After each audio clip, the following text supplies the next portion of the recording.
Hazrat Ali radiyallahu anhu states that Allah's Apostle sallallahu alaihi wasallam dispatched me, Hazrat Zubair and Hazrat Miqdad radiyallahu anhum, saying, "Go to the garden of Kah, where you will find a woman traveling on a camel who has a letter.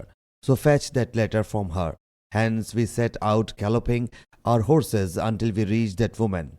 He said to her, "Take out the letter." She replied, "I have got no letter."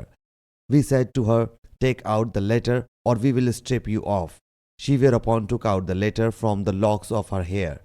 So we brought that letter to Allah's Apostle sallallahu alaihi wasallam. That letter was from Hazrat Hatib bin Abi Baltaha to some of the polytheists of Makkah, notifying them to some of the plans of Allah's Apostle sallallahu alaihi wasallam. Allah's Apostle sallallahu alaihi wasallam said, "O Khatib, what is the matter?" He submitted, "O Allah's Apostle sallallahu alaihi wasallam, don't take any prompt decision against me. I was a man attached to the Quraysh." Sufyan said he was their ally but did not belong to them. "The emigrants who are with you have ties of kinship there in Makkah Mukarramah. So consequently the Quraysh will guard their household and property. As I do not have any ties of consanguinity with any of them, I love to favor them, so that they should look after my kins in Makkah Mukarramah. And I did not do it on account of infidelity or apostasy, or being pleased with infidelity after the embracing Islam."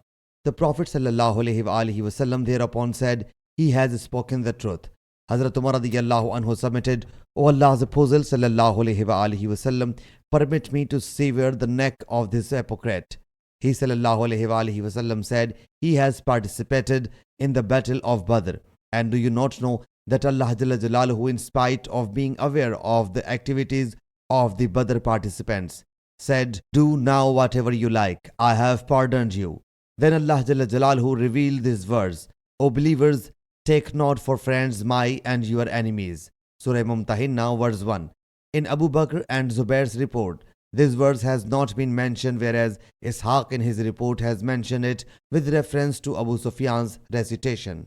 Sahih Muslim Hadees number 6351.